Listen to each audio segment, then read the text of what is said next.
Afternoon all.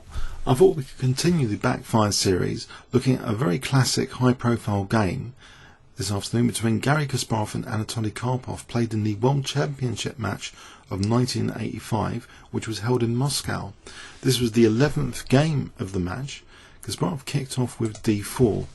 The backfire in this game will be the doubling of rooks, which normally is a very useful procedure to carry out. So let's see what happened in this game in that regard. So Kasparov playing white allows the Nimzo Indian from Anatoly Karpov, one of the greatest exponents of the Nimzo Indian. Knight f3 now, after castles, bishop g5, c5, and now Kasparov plays e3. Karpov takes on d4, e takes d4, and now asks the bishop, where is it going to go after h6? Bishop just drops back to h4, d5, now rook c1, and black now isolates white's queen's pawn. The isolated queen's pawn has emerged as a structural concern. Knight c6, after castles, bishop e7, rook e1, b6, an interesting plan. No immediate concern to blockade the pawn with blockade on d5. Instead, we see a3, bishop b7, bishop g3, rook c8, and let's put on a kibitzer roundabout here.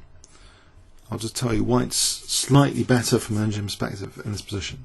The bishop just drops back to a2 here, and now we see an interesting move which reduces white's pressure on this diagonal. There's the move bishop d6, which actually engines like, just to parry this bishop on g3.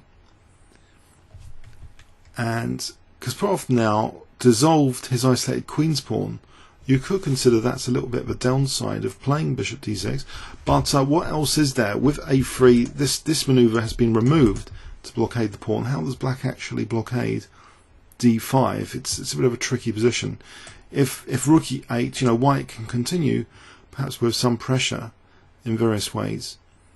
With say rook c2, and then maybe white could potentially double rooks usefully like this for d5 to be a threat. So basically bishop d6 seems to be a very logical idea, even if it allows this move d5 now, which dissolves white's isolated queen's pawn. Karpov took with the knight takes.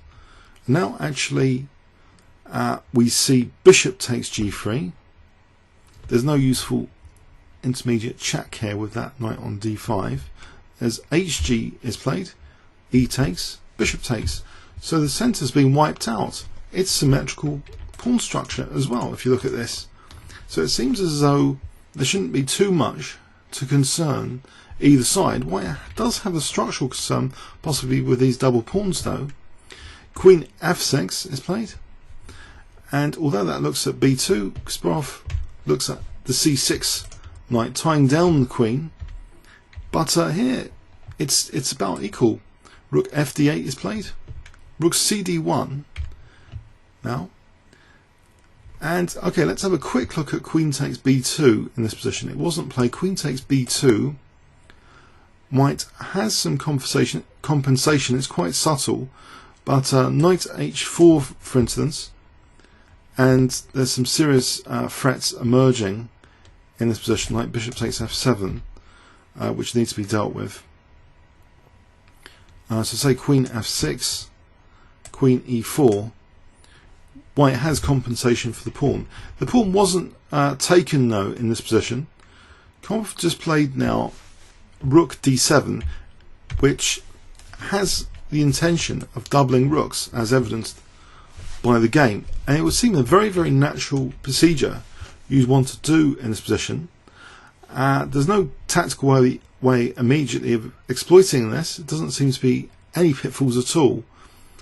But Kasparov plays a move, quite a sharp move here, queen g4, which looks at the d7 rook and looks at c8 behind it. Now in this position, actually, it's still technically equal. Black could, for example, just retreat the rook like this, just retreating the rook, and there isn't much of a big deal. It's virtually a symmetrical pawn structure. Centre opened up. There's no big problem with that. Or let's have a look at rook cd8. Well, actually, that is the game continuation. Pardon me. Not rook cd8. Rook d6. Rook d6, and that's fine. But the game continuation rook cd8 has a bit of an issue. Well, a major issue associated with it. So it seems entirely natural to double the rooks here. And this is in the theme of double-edged swords. That sometimes, you think a routine idea like doubling rooks, can be very, very effective and dangerous for the opponents. Because here, I mean, okay, what does white do about this d-file pressure? Or does he have something better? If he just retreats the bishop, let's say Kasparov retreated the bishop, then this would just be a virtually equal position.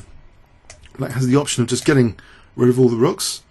And again, there's no big deal here. If anybody's better, it's black.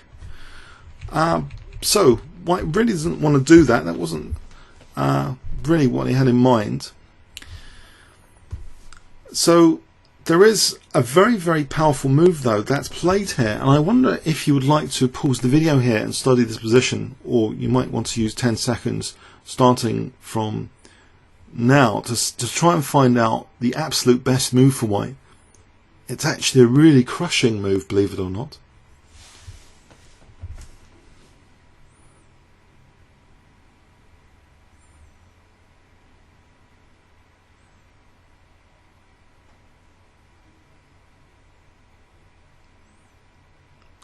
Okay, it's important in chess to examine forcing moves all the time, even outrageous looking ones.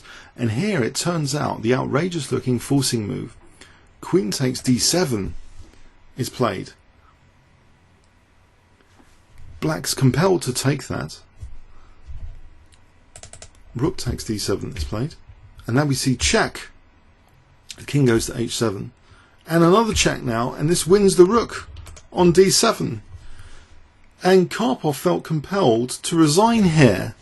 So let's see why. Why did Karpov resign here? A shocking victory for Kasparov. This is actually possibly Kasparov's quickest ever victory over Anatoly Karpov in the classical time controls of the World Championship matches. So on the 25th move, Karpov resigned quite sensationally. If he had played g6, then the problem is rook takes d7. Now we've got two rooks for the queen. Now where does the bishop go? What does black actually do here without losing the bishop? Taking on b2 is harmless. We could just take the bishop. There's nothing after that. If bishop a8, we just take that, and there's no problem with the rooks at all or anything. The only move which seems vaguely optimistic for doing anything is bishop a6 to get out of trouble.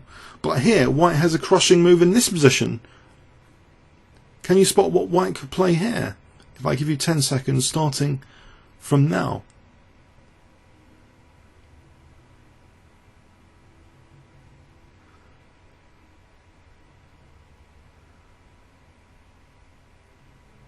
Okay, the most crushing move is actually bishop takes c6. Just deflecting the queen away from f7. Because if queen takes c6, then rook f7 is mate. Rook takes f7 is checkmate. So black is severely material down and faced with things like bishop d5. All sorts here. So if there's nothing better than bishop a6, it really is pretty hopeless, this position. So that's why Karpov resigned.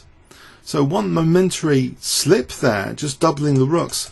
And I guess, sometimes there's a plan sometimes conceived that, you're going to do A and then B logically follows.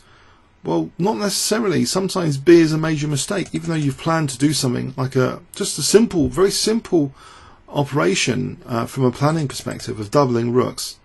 But it shows that this can have terrible consequences. So it seems just very, very attractive. As though queen g4 might be offering a draw virtually, as though this was anticipated bishop b3, but a very rude awakening with queen takes d7.